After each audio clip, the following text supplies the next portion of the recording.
Hello friends, welcome back to my channel. আমার channel লক্ষ্যহীন দৃষ্টিকোণে তোমাদের সকলকে স্বাগত জানিয়ে আজকের ব্লগটা শুরু করছি। তোমরা সবাই কেমন আছো? আশা করি তোমরা সবাই খুব ভালো আছো, আর আমিও খুব ভালো আছি। তো আজকে ছিল মহালয়ার আগের দিন আমরা বেরিয়ে পড়েছিলাম শ্যুট করার উদ্দেশ্যে। তো আমি সেই মতন আমার বাড়ি থেকে টোটো করে চলে যাই শীতলা মন্দিরে। দেন ওখান থেকে ফেরার পথে চকলেট কিনেছিলাম। আই গেস ফেরার কথা নয়, ওখান থেকে যাবো আর একটা জায়গাতে, তারপরে ফিরবো। দিয়ে এখানে দাদা এসেছিলো গাড়ি নিয়ে।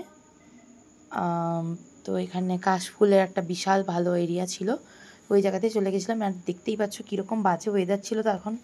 তারপরে বৃষ্টি থামতে আমরা ওখানে যে শ্যুট করেছিলাম, আর এই হচ্ছে সে বৃষ্টির কন্ডিশন।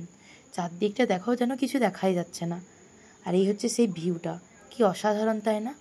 আর এই শরৎকালে চারদিকে কাশফুল এরকম সুন্দর যখন ফুটে থাকে, তখন দেখে মনটাও বেশ ভালো হয়ে যায়, মনে হয় যেন পুজো আসছে। কিন্তু একটা সত্যি কথা, এই বছর জানি না কেন, পুজোটা হয়তো অনেক আগে বলে কিংবা বৃষ্টির জন্য একদমই পুজো ফিল হচ্ছিল না কিছুই। বাট আমাকে তো আমার কাজ করতেই হবে, আমার একটা শ্যুট যেহেতু আমার করার ছিল, মানে আমার ডান্স গ্রুপ থেকে বলেছিল যে একটা শ্যুট করে পাঠাতে, তো সেটাই আমি করছিলাম।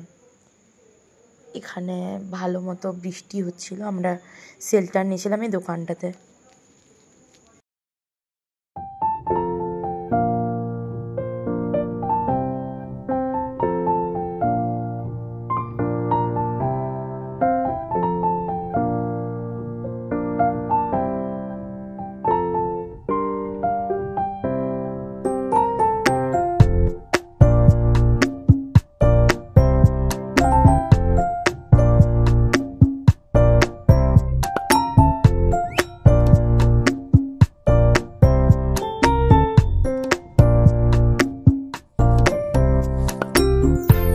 দেখতেই পেলে তারপর আমরা চলে গিয়েছিলাম একটা জায়গায় খাওয়ার জন্য, মানে একটা ক্যাফেতে।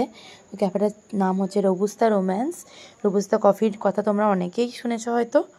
তো যাই হোক, এখানে আমরা অনেক ডিশ ট্রাই করেছিলাম, আমার তো খুব ভালোই লাগলো। চাইনিজ ডিশ সব কিছুই ছিল।